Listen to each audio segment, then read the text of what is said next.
gotta go. All right, so this is a lab demonstration about how to create a topographic map from a model of a mountain. And so a topographic map shows is a two-dimensional representation of a three-dimensional or true mountain or hilltop. Topographic maps are used to be able to obviously determine the changes or the profile, or to learn what the profile of land is on right from a flat sheet of paper. So this demonstration uses a piece of paper, a string, and foam that's been cut up into a series of layers. And so we're going to take this piece of this pretend model foam mountain and literally show its profile directly on this sheet of paper here at the bottom. The profiles already has been created, but I will show you how to do this in on your own using Play-Doh in the next lab.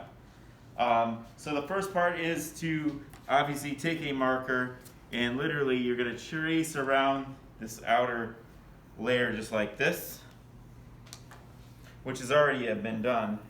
And then what you're going to do is take a ruler like this, and you're going to take it and you're going to measure, you're going to place the ruler down like this, and using centimeters, you are literally going to take your marker and mark every 5 centimeters on here. So 5, 10, 15, 20, 25, and we can only go up to 30, which would be up to this point here. All right, and the reason why you would make those marks is so if this was a solid block of foam, you would go ahead and actually you would do that on one side and do it on the other, and you would take that string and literally pull it taut through here and at the 5 centimeter mark, and you would literally cut right through it. Just like that.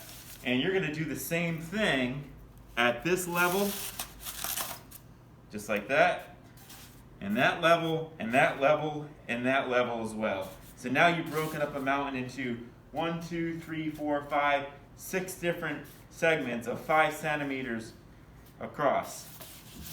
So now that we've traced the bottom section, right, you're going to just remove this, and you're going to see in a moment here, you're going to see that I did trace it, and you can kind of see it right there, the outer line.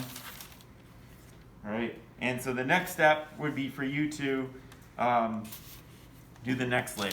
I'm actually going to show you here directly.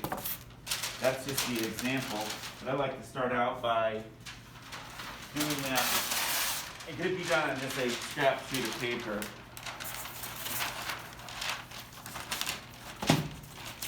And so once again, we're making a topographical map, a 2-dimensional image or drawing or map on a sheet of paper of a 3-dimensional mountain. So the first step is to do that, and you're going to label this, you're going to place it aside, you're going to label this at 0 meters. And that's that'll be 0 meters above sea level. The next one, you're going to take the whole mountain and place it just as it was before. And you have to just make sure it's lined up accordingly. And you're going to, once again, trace around the outside using this marker. And you're going to see, you got to make sure that you go right up to the edges so you'll see these little features like this.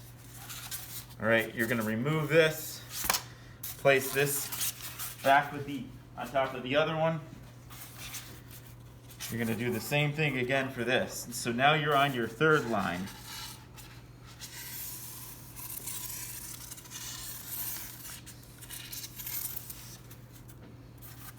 Once again, remove it, place it aside in exactly in the same order.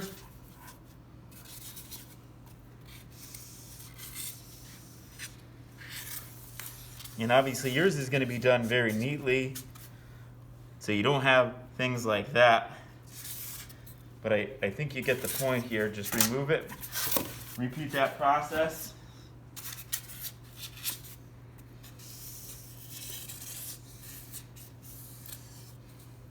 Remove that, and you're on the last one, which is this right here.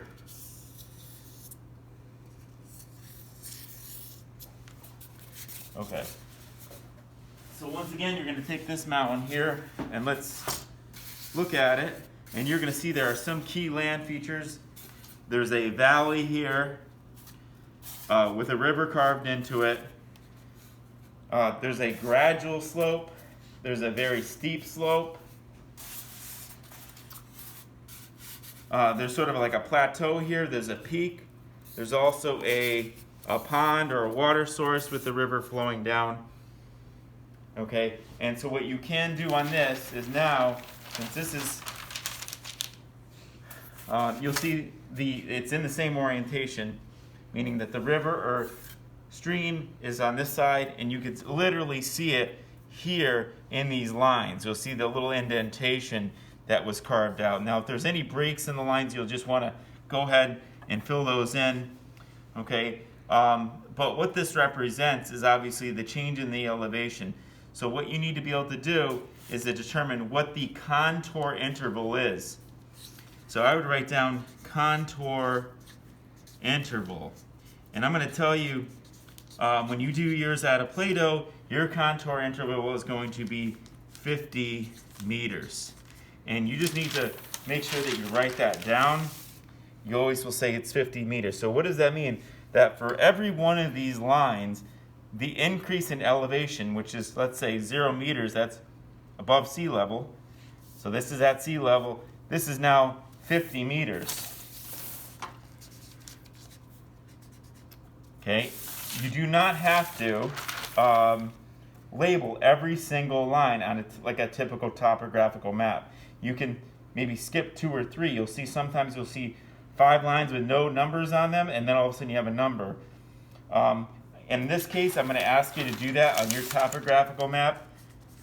I'll say 100 meters in this one. This one is 150 meters above sea level. This is 200 meters. And this is 250 meters. Now, what about here? This is the location. This is the peak. I would just put a line or a small little circle there.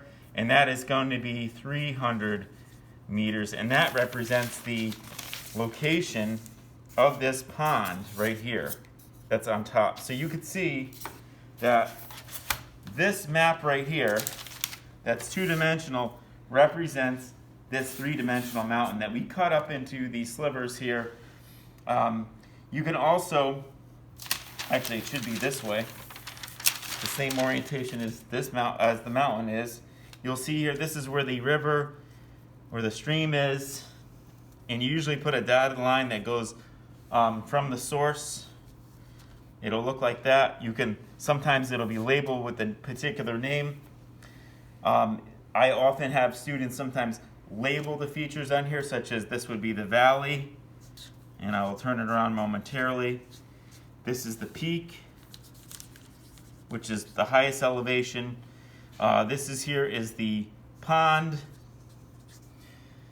This area here where the contour line, these are called contour lines, representing equal areas of, equal height of elevation. This would be the cliff where they're close together.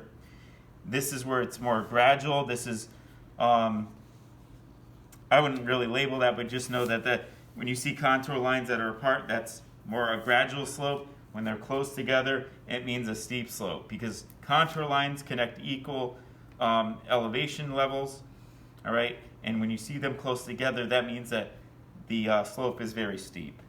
And that's the end of my presentation for making a map of a mountain, a two-dimensional map from a 3D mountain.